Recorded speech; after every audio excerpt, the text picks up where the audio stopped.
यह स्टोरी शुरू होती है जब मैं घर से गुस्से में बड़बड़ाते हुए निकल आया था और बस स्टैंड की तरफ आगे बढ़ने लगा। मैं मन ही मन बड़बड़ा रहा था, पता नहीं कितने पैसे छुपा के रखे हैं, मेरे लिए एक बाइक नहीं ले सकते हैं। अब मैं यहाँ से चला जाऊँगा और तब तक वापस नहीं आऊँगा जब तक मैं खुद के पैसे से बाइक नहीं खरीद लेता। इतना सोच ही रहा था तभी मेरे पैर में मुझे कुछ चुभने का एहसास हुआ। नीचे देखा तो समझ आया कि जल्दबाजी में पापा के जूते पहन आया हूँ। उन जूतों में कील उभरी हुई थी जो मेरे पैर में बार बार घाव किए जा रही थी। लेकिन उस समय गुस्सा अधिक था तो मैं बड़बड़ाते हुए आगे बढ़ गया। एकाएक मुझे याद आया कि मैं पापा का पर्स भी साथ ले आया हूँ। मेरे खुराफाती दिमाग में एक ख्याल आया, क्यों ना आज पापा का पर्स चेक किया जाए, जिसे आज तक उन्होंने किसी को हाथ तक नहीं लगाने दिया था।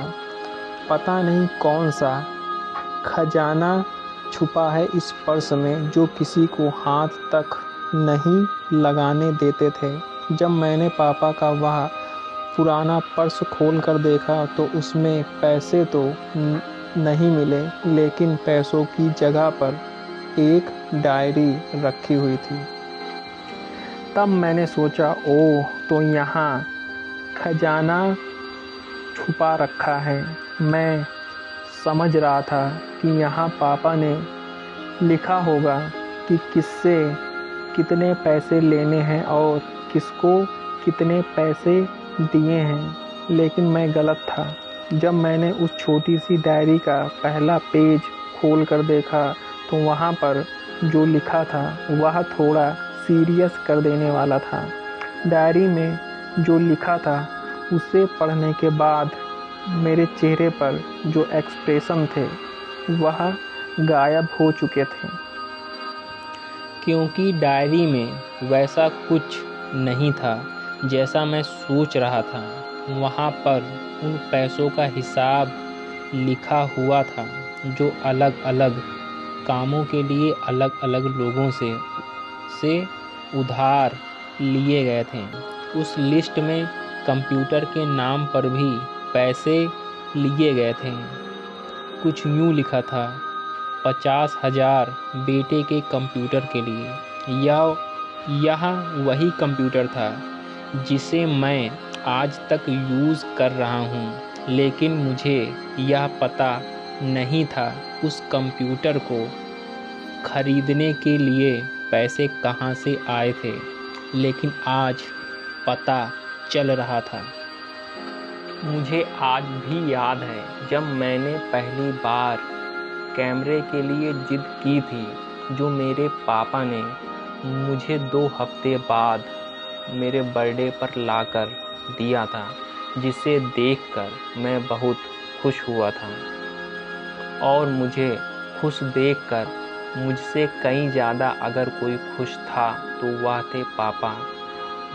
अब मेरे चेहरे से गुस्सा एकदम गायब हो चुका था। जब मैंने आगे का पन्ना पलटा तो वहाँ पर कुछ इच्छाएं लिखी हुई थी।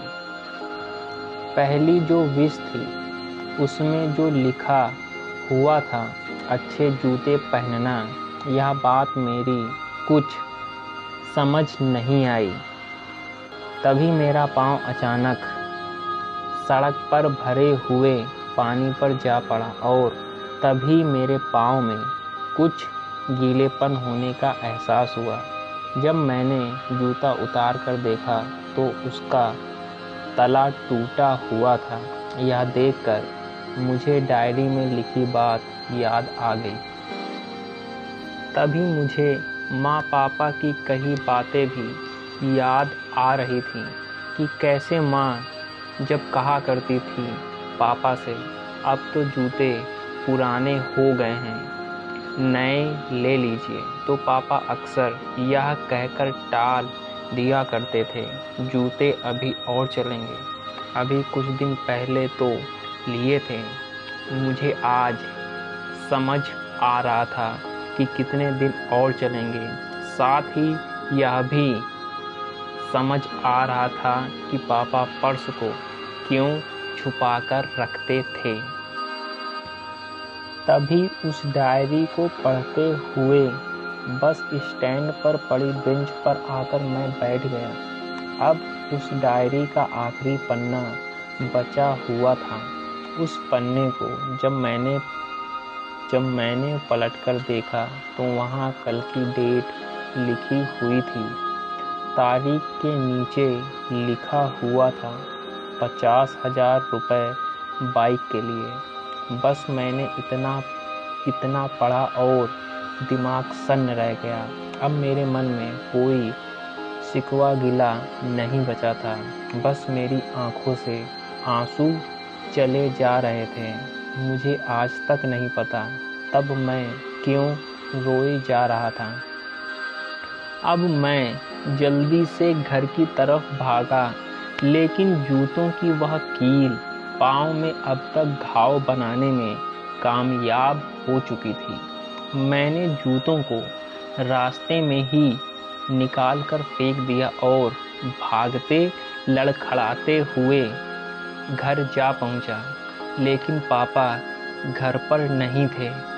मैं समझ गया वह कहाँ गए थे। मैं सीधा पास वाली बाइक एजेंसी की तरफ भागा।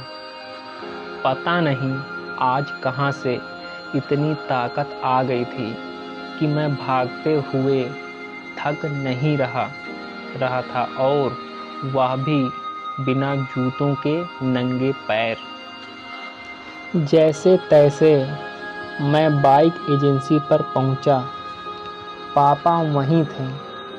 मैंने पापा को दौड़कर गले लगा लिया और मेरी आंखों से आंसू रुकने का नाम ही नहीं ले रहे थे।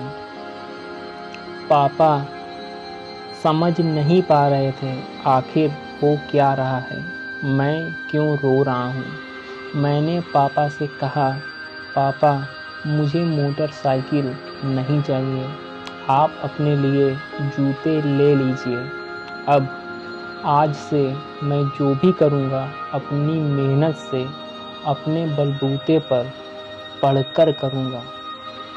दोस्तों, बस इतनी सी थी ये कहानी। यह हार्ट टचिंग स्टोरी लिखते हुए आज मेरी भी आंखें नम हुई हैं। मैं आज आपसे कहना चाहूँगा, ठीक ऐसे ही होते हैं हमारे पिता। हम अक्सर देखते हैं कि हम अपनी माँ से हर बात शेयर करते हैं और माँ भी इसके बदले में हमें बहुत प्यार देती है। लेकिन एक शख्स ऐसा भी होता है जो हमें छुपकर प्यार करता है। वह होते हैं हमारे पिता। यह परिवार में एकमात्र ऐसा व्यक्ति होता है जो अपने बच्चों से उन्हें बिना जताए छिपकर प्यार करता है। खुद की इच्छाओं को मारकर बच्चों के लिए सपने देखता है और उनकी खुशी में ही खुश हो जाता है। मुझे नहीं पता कि आप अपने पेरेंट्स की इज्जत करते हो या नहीं, लेकिन अगर आपके पास पेरेंट्स हैं तो आप बहुत खुश नसीब हो, क्योंकि इस दुनिया में बहुत से लोगों को तो पेरेंट्स का प्यार भी नसीब नहीं होता है। अंत में मैं यही कहना चाहूँगा कि माँ बाप की भावनाओं का सम्मान करें। तो डिटेलिंग आर्मी इसी के साथ हमारी वीडियो समाप्त होती है। अगर आपको हमारी वीडियो पसंद आई हो तो वीडियो को लाइक, शेयर, कमेंट और चैनल को सब्सक्राइब किए बिना मत जाइएगा। जय हिंद, डिटेलिंग आर्मी।